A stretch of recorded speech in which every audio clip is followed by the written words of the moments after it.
గుంటూరు నగరంలో శ్రీరామనవమి సందర్భంగా భక్తి వాతావరణం నెలకొంది. భక్తి, సంప్రదాయం, సామాజిక ఐక్యతను ప్రతిబింబించే మహోత్సవ శోభాయాత్రకు నగరం సిద్ధమవుతోంది. మార్చి 27, 2026 శుక్రవారం సాయంత్రం 4:12 పాత గుంటూరులోని మణి హోటల్ వద్ద నుంచి శోభాయాత్ర ఘనంగా ప్రారంభం కానుంది. నగరంలోని ప్రధాన వీధుల గుండా భక్తి నినాదాలతో కొనసాగుతూ గోరంట్ల శ్రీ వెంకటేశ్వర స్వామి ఆలయం వరకు యాత్ర కొనసాగనుంది. ఈ శోభాయాత్ర ప్రత్యేకతల్లో ఒకటి సామాజికానికి ఐక్యతా సందేశాన్ని అందించడం. గడప లోపలే కులం, గడప దాటితే హిందువులం అనే నినాదాన్ని నిర్వాహకులు ప్రధానంగా ప్రాచుర్యంలోకి తీసుకొస్తున్నారు. సమాజంలో ఐక్యత, భక్తి భావాన్ని పెంపొందించడమే ఈ సందేశ లక్ష్యం. శోభాయాత్రలో శ్రీరామ, సీత, లక్ష్మణ, హనుమంతుల అలంకృత విగ్రహాలు ప్రత్యేక రథంలో దర్శనమివ్వనున్నాయి. భక్తులు జై శ్రీరామ్, సీతారాం, జై హనుమాన్ నినాదాలతో పాల్గొంటూ భజనలు, నామ సంకీర్తనలు నిర్వహించనున్నారు. ప్రత్యేక పూజలు, భక్తి గీతాలు మరియు ఆధ్యాత్మిక కార్యక్రమాలు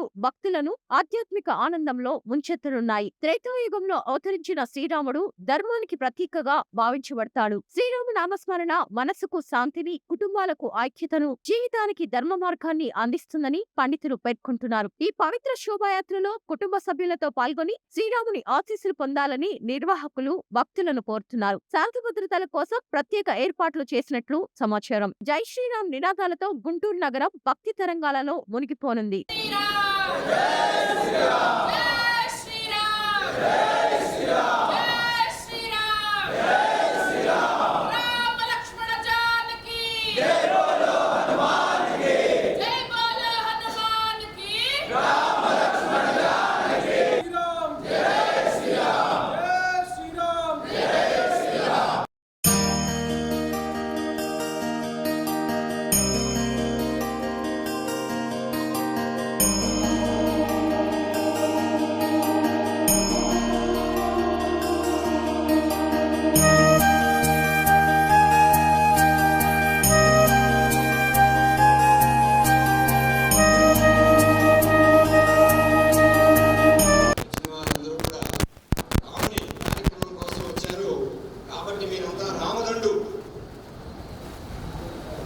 కులంతో పని లేదు మనకి. మనమందరం ఒకటే రాముని సేవకులం, అది గుర్తుపెట్టుకోండి.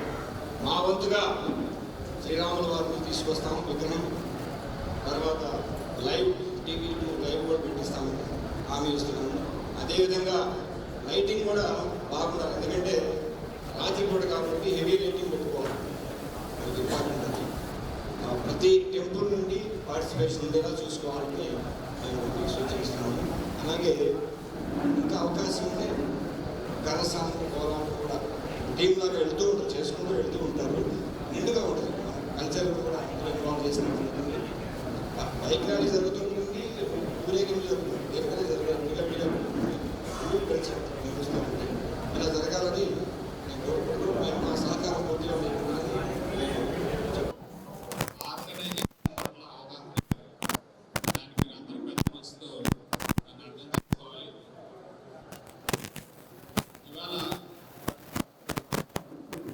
శ్రీరామనవమి శోభాయాత్ర పాల్గొన్న ప్రతిసారి మాకు వచ్చినట్టు స్ఫూర్తి ఏంటంటే, ఒక సముద్రం హోరు కనుక గుంటూరు మీదకి వస్తే శోభాయాత్ర జరిగేటువంటి సమయంలో గుంటూరు పట్టణంలో జరిగే బైక్ ర్యాలీ సమాజంలో ఉన్న అందరికీ కూడా ఇంత బలమైన శక్తి ప్రదర్శన ఎలా చేయగలుగుతున్నారనేది 14లో శివశక్తి హనుమాన్యాక్షరం దాదాపు 4 సంవత్సరాలు పనిచేశాను. సో ఈ నేను చెప్పిన జరిగింది. కరోనా 2 సంవత్సరాలు బ్రేక్ వచ్చింది. కరోనా ముందు వరకు శోభాయాత్ర జరిగేది, ఇంత బాగా జరిగేది కాదు. శోభాయాత్రని ఏ ఉద్దేశం కోసం అయితే పెద్దలు మొదలుపెట్టారో ఆ ఉద్దేశం పరిపూర్ణంగా నెరవేరడం కోసమే ఈ సాయంత్రం కూడా శోభాయాత్ర తీసుకోవడం జరిగింది. ఈ సాయంత్రం కూడా శోభాయాత్ర నిర్ణయం ఈ ఒకళ్ళిద్దరితో నిర్ణయం కాదండి. మనం గ్రూపుల్లో కొన్ని గ్రూప్స్లో పోల్ పెట్టినాం, సుమారు 2000 పైగా ఓటింగ్ చేశారు. దానికి కూడా ఏదో వాళ్ళు అబద్ధాలు చెప్పారన్నారు. కావాలంటే ఒకసారి ల్యాప్టాప్ తీసుకొచ్చి అందరికీ చూపిస్తాను ఇంకొక సమావేశంలో. దాదాపు 60% కంటే పై మంది కూడా శోభాయాత్ర సాయంత్రం కూడా జరగాలని కోరుకున్నారు కాబట్టి సాయంత్రం కూడా పెట్టడం జరిగింది. అంతేకాకుండా 2 వారాల క్రితం ఒక మీటింగ్ కూడా జరిగింది, అందరికీ తెలుసు, గాడి వెంకటేశ్వర స్వామిలో. వాళ్ళందరూ పిలిచినటువంటి వ్యక్తులే, స్టేజ్ మీద కూర్చున్నారు అందరూ కూడా, పెద్దలు కూడా వారు పిలిచిన వాళ్ళే. స్టేజ్ మీద కూర్చున్న వాళ్ళతో సహా కింద సూచనలు సలహాలు ఇచ్చిన వాళ్ళు పెద్దలు మాగడి సుధాకర్ గారు కూడా ఉన్నారు ఆ రోజు సమావేశంలో. అందరూ చెప్పినటువంటి అంశం ఏంటంటే సాయంత్రం కూడా శోభయాత్ర జరిగితే బాగుంటుంది. ఈ ప్రతిపాదన ఇప్పుడు కాదండి, చాలా కాలంగా జరుగుతుంది, కానీ జరగదు. కారణం ఏంటంటే ఒక ఇద్దరు ముగ్గురు వ్యక్తుల యొక్క నిర్ణయాల వల్ల కేవలం ఇది జరగదు. సో ఇలాంటి అనేక విషయాలు ఉన్నాయి. ఇవన్నీ మీ అందరికీ చెప్పడం బాధాకరం, కానీ మేము ఎవరికి చెప్పకూడదని అనుకుంటున్నాము. కానీ మా దృష్టికి వచ్చినటువంటి అంశం ఏంటంటే చాలా చోట్ల గ్రూపుల్లో ఏదో మెసేజ్లు పెట్టి తప్పుడుగా ప్రచారం చేస్తారని మా దృష్టికి వచ్చింది. ఇందాకే సోదరులు ఒకరు చెప్తున్నారు, కొంతమంది వ్యక్తిగతంగా ఫోన్ చేసి అసలు ఆ సమావేశానికి వెళ్ళదని కూడా చెప్తున్నారట. మేమైతే దయచేసి అలా చెప్పండి, ఎందుకంటే ఉదయం జరిగేది రాముడి కార్యక్రమే, సాయంత్రం జరిగేది కూడా రాముడి కార్యక్రమే. ఖచ్చితంగా అవకాశం వాళ్ళు ఉదయం పూట వెళ్తారు. ఉదయం అవకాశం లేని వాళ్ళు ఎండ ఎక్కువగా ఉంటుంది, కళ్యాణాల్లో పాల్గొనాలనుకునే వాళ్ళు సాయంత్రం కూడా శోభయాత్రకు వస్తారు. గుంటూరు జనాభా 14 లక్షల పైన, కాబట్టి 2 కాదు మనం 4 కార్యక్రమాలు చేసినా కానీ ఆ జనాభాకి తక్కువే. లేదు, రాముడి భక్తిని ఇంకాస్త ఇమ్మడింప చేయటం అనేదే మా లక్ష్యము. రాముడు కీర్తి ఘనత రామో విగ్రహవాన్ ధర్మ అనే ఒక గొప్పతనాన్ని జనాల్లోకి తీసుకువెళ్ళాలి అనే ఆకాంక్షతోనే కొన్ని రకాలైన అది వ్యవస్థీకృతమైన భేదాలు వచ్చాయి. వాటిని సరి చేసుకుంటే వారసులకు చక్కనైన వారసత్వాన్ని అందించవచ్చు అనే కోరికతోనే మేము ఇది చేస్తున్నాము. ఖచ్చితంగా ఇది రామ భక్తి, ఇది రాముడి పరివారం. మనము దీని మీద ఎవరికి పేటెంట్స్ లేవు, దీని మీద ఎవరికి ఇది లేదు.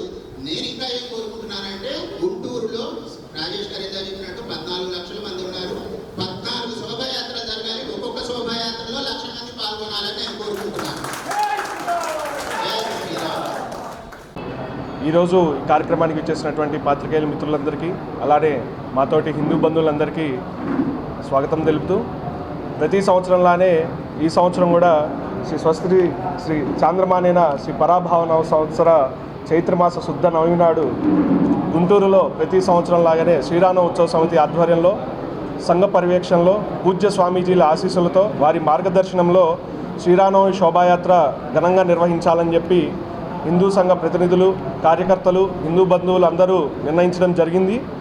ఈసారి మన పాత గుంటూరు వెంకటేశ్వర స్వామి గుడి మణి హోటల్ సెంటర్ దగ్గర నుండి సాయంత్రం పూట 4:12 శోభాయాత్ర అనేది ప్రారంభమయ్యి గుంటూరు నగరంలో ప్రముఖ దేవాలయాలను, మార్గాలను కవర్ చేస్తూ చివరికి గోరంట్లలో ఉన్నటువంటి శ్రీ వెంకటేశ్వర స్వామి గుడి దగ్గరికి ఈ యాత్ర ముగుస్తుంది.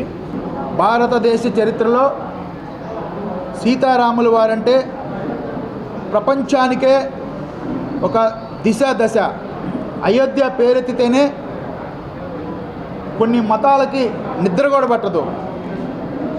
అలాంటి ఆంధ్రప్రదేశ్ రాజధాని గుంటూరు నగరంలో మార్చి 27వ తారీఖున సీతారాముల వారి కళ్యాణం అయిపోయిన వెంటనే అయోధ్యలో, అదేవిధంగా భద్రాద్రిలో అయిపోయిన వెంటనే గుంటూరు నగరంలో వేలాదిగా హిందూ బంధువులందరితో పూజ్య స్వామీజీలు, మఠాధిపతులు, పీఠాధిపతులు, సంఘ పెద్దల యొక్క ఆలోచన విధానంతో, వారి యొక్క సహకారంతో వేలాది మందితో గుంటూరులో శ్రీరామనవమి శోభయాత్ర నిర్వహించడానికి ఈరోజు ఈ కమిటీ వారందరూ కూడా ఇక్కడ సమావేశం నిర్వహించి అందరి యొక్క అభిప్రాయాలు తీసుకొని శోభయాత్ర ఎలా చేయాలి, శోభయాత్ర సక్సెస్ చేయడానికి హిందూ బంధువులందరినీ కూడా ఏ రకంగా వారిని మొబిలైజ్ చేయాలనే దాని మీద ఒక కమిటీ దీని మీద తీర్మానం చేయడం జరిగింది.